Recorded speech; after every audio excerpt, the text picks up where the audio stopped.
मध्य प्रदेश के शहडोल में पदस्थ सिपाही रामहरि गुर्जर, जो कि भिंड के एंडोरी का रहने वाला है, उसका एक घर ग्वालियर के थाना पहड़ापुर क्षेत्र में भी है। यहाँ उसकी पत्नी गायत्री और 3 बच्चे रहते हैं। कुछ दिन पर अचानक उसकी पत्नी की मौत हो गई, जिसकी सूचना रामहरि ने ना तो किसी रिश्तेदार मृतक पत्नी गायत्री के मायके वालों, न ही पुलिस को दिए बगैर ही अंतिम संस्कार अपने पुश्तैनी घर एंडोरी में कर दिया। गायत्री के मायके वालों को जब खबर लगी तो अंतिम संस्कार हो चुका था, जिसके बाद मायके वाले ने थाना बहरापुर पुलिस को गायत्री की हत्या की आशंका जताते हुए सूचना दी। पुलिस ने इस मामले में मर्ग कायम कर विवेचना शुरू कर दी है। तो मृतक गायत्री के मासूम बच्चों ने हत्या का खुलासा कर दिया है। बच्चों ने पुलिस को बताया कि उनके पिता मां पर शक करते थे और घटना वाले दिन पिता ने उनकी मां की बेरहमी से मारपीट की थी। मुंह पर तकिया रखकर उनके सामने ही मां की हत्या कर दी है।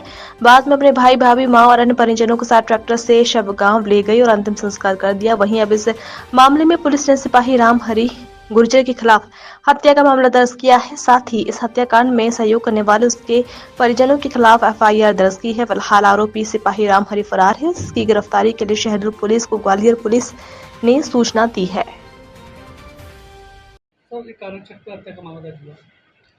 शहडोल में पदस्थ एक आरक्षक है, रामहरि गुर्जर, उस जो मूलतः यहाँ बौड़ापुर थाना क्षेत्र में निवास करता है, मगर जो मूलतः जिला भिंड का रहने वाले हैं। उसमें एक तथ्य सामने आया था कि इनकी पत्नी की मौत हो गई है, लेकिन इनकी जो बॉडी थी उनके मायके वालों को बिना बताए एंडोरी थाने अंतर्गत कहीं जलाई जा रही थी, कि जो पैतृक गाँव है उसमें। इस पर से पुलिस ने संज्ञान लेते हुए और मायके वालों की शिकायत पर से तुरंत प्रकरण को संज्ञान में लिया और जांच हेतु जो भी लोग थे उस समय जब घर में उपस्थित, तो उनके कथन नोट किए गए। प्रकरण में ये सामने आया कि उक्त युवक जो आरक्षक है उसने अपनी पत्नी की गला दबा करके हत्या कर दी है। इसमें जो उसके जो बच्चे हैं, उसके जो बच्चों के बयान नोट कराए गए हैं। कोर्ट में भी 164 के बयान नोट कराए गए हैं। साथ ही इसमें जो परिवार के अन्य सदस्य थे, जो साक्ष्यों को छुपाने के लिए कुछ पूरे षड्यंत्र में शामिल हुए, उनके विरुद्ध और जो आरक्षक है, इनको मिलाकर कुल 7 लोगों के विरुद्ध हत्या की धाराओं में और साक्ष्य छुपाने की धाराओं में भारतीय न्याय संहिता के अंतर्गत एक मामला पंजीबद्ध किया है और शीघ्र ही सभी आरोपियों की इसमें गिरफ्तारी की जा रही है। संभवतः जो आरक्षक है उसको अपनी पत्नी के चरित्र पर संदेह था। इस पर से दोनों का आपस में विवाद होता रहता था।